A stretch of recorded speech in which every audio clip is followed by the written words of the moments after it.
Apakah saudara Reza Faldo Mas Pela bersedia untuk diambil sumpah? Bersedia. Diambil sumpah dengan cara agama apa? Kristen Protestan.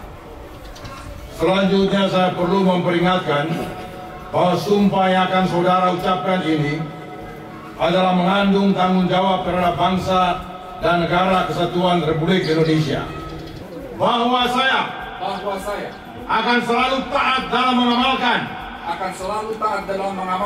dan mempertahankan Pancasila sebagai dasar negara.